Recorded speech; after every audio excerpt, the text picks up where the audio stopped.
beau temps, ne sont en fait qu'un bout de temps à pile ou face. Le temps qui souvent nous défait dépend du temps qui nous dépasse.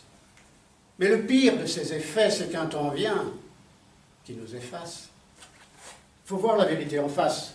De notre temps, tout compte fait, quoi que l'on dise ou que l'on fasse, le temps fait tout ce qui lui plaît. En un mot, tout ce qui lui passe, non par la tête, c'est un fait, mais par le cœur, qui la coriace. Chacun de nous en fait les frais. Plus le temps court, et plus en fait notre espèce manque d'espace. Et le temps, de son bec d'orfraie, nous effraie. Lorsqu'il nous menace que son répit, il se repaît, à la fois rapiaille et rapace, des ans qui pèsent sur nos faits, que l'on s'embrouille ou qu'on s'embrasse. On a beau l'affronter de face, courageusement, rien n'y fait. On pourrait se voiler la face, ou le mépriser tout à fait, marmoréen toujours, il passe. Et au besoin, nous contrefait en nous renvoyant nos grimaces. Il faut avoir le cuir épais. Et moi, pendant ce temps, je fais, que voulez-vous donc que je fasse? Des poèmes, tantôt surfaits, tantôt plus ou moins efficaces, où je parle du temps qu'il fait, pour oublier le temps qui passe. L'un et l'autre, en accord parfait, suivent mes rimes à la trace. Le temps qu'il faut pour que je fasse un texte qui me satisfait ou satisfasse. Ah, subtilité du français. Le temps que ma mémoire sasse entre le flacon et l'ivraie, des souvenirs que je ressasse pour démêler les faux des vrais. Le temps qu'il faut à l'imparfait pour pas à pas prendre la place de ce qu'on fut, ce qu'on a fait, ce qu'il lui fallut que l'on fasse, de ce qu'on aurait fait après si le temps était moins vorace, si le temps nous laissait en paix. Mais je me tais. Voilà qu'il passe. Un petit garçon qui est centenaire, c'est pas si courant.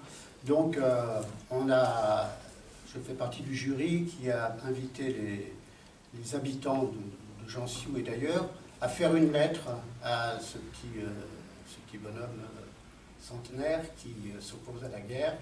Donc, de mon côté, je le fais hors concours, puisque je n'ai pas participé, mais je tenais à lui faire moi-même un petit courrier. Mon petit bonhomme, ça me fait tout drôle de t'appeler mon petit bonhomme, tu as 100 ans, et tu ne les fais pas. Tu as cette chance, si l'on peut dire, dans ton malheur, d'être vieux sans être adulte, d'être resté enfant. Peter Pan, en quelque sorte, qui ne veut plus entendre péter les pampans. Et j'aimerais bien que tous les enfants de ton âge, et leurs parents, et leurs parrains, viennent te rendre visite. Tu es là depuis 100 ans, le poing levé, à gueuler en silence ton slogan. Un slogan qui te va comme un gant, qui nous va comme un gant, comme un seul gant, que tu porterais sur ton poing levé. Mais tu ne prends pas de gants pour dire ce que tu as à dire. Et 100 ans après, nous reprenons avec toi ce même slogan. Un slogan qui devrait être repris partout, dans toutes les écoles, dans toutes les cités, dans toutes les casernes, dans toutes les familles. Depuis 100 ans, 100 ans morts, tu cries en silence. Tu cries dans le désert creusois ta petite phrase que l'on aimerait performative. 4 petits mots innocents, puissants, enfantins, criant d'évidence. Maudite soit la guerre.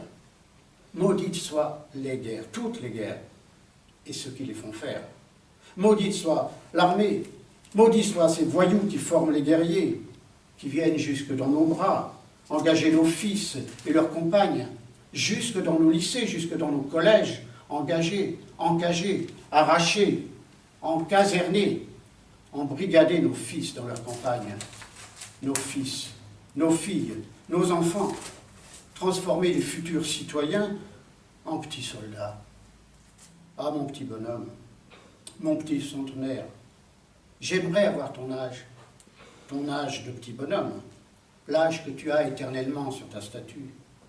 Cette statue que les soldats qui défilaient avaient interdiction de regarder, véridique. Interdiction de regarder, tu te rends compte? Interdiction de regarder un enfant orphelin qui maudit la guerre. Tu leur as fait peur aux soldats, tu leur as fait honte. Quelle force tu as, mon petit bonhomme, mon petit copain. Oui, imagine, si on serait copains, si on appellerait tous les enfants de l'école, tous les enfants du monde, à brandir le poing avec ce même slogan, avec tous les soldats qui détourneraient le regard de peur d'être contaminés par le pacifisme. Imagine, on aurait 10 ans toute la vie. 100 ans après, on aurait toujours 10 ans. 100 ans après, on dirait toujours non à la guerre, non à toutes les guerres. 100 ans après, non à toutes les guerres.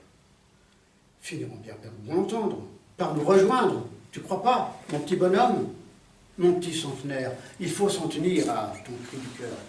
Il faut soutenir ce slogan. Il faut se souvenir que la vérité sort de la bouche des enfants de 100 ans, des enfants de tout temps. Ah, mon petit bonhomme, mon gentil loulou de Jansiou, nous sommes fiers de toi.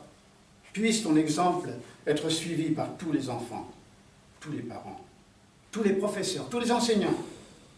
Chaque enfant qu'on enseigne est un homme qu'on gagne, disait Victor Hugo, qui ne t'a pas connu, mais qui, bien avant toi, a dénoncé la guerre, lui aussi. Supprimer l'armée, vous supprimez la guerre. Chaque enfant qu'on enseigne est un homme qu'on gagne. Encore faut-il savoir ce qu'on lui enseigne. Filles et garçons aujourd'hui sont à la même enseigne. Chaque enfant qu'on enseigne est un humain qui gagne.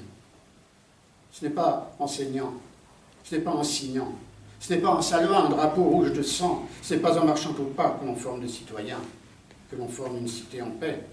Ce n'est pas en préparant la guerre que l'on prépare la paix. Tiens, mon petit bonhomme, mon copain de 100 ans, tiens bon, 100 ans morts. Répétons après toi, sans faillir, ton slogan. Maudite sur la guerre, civis pacem, para pacem.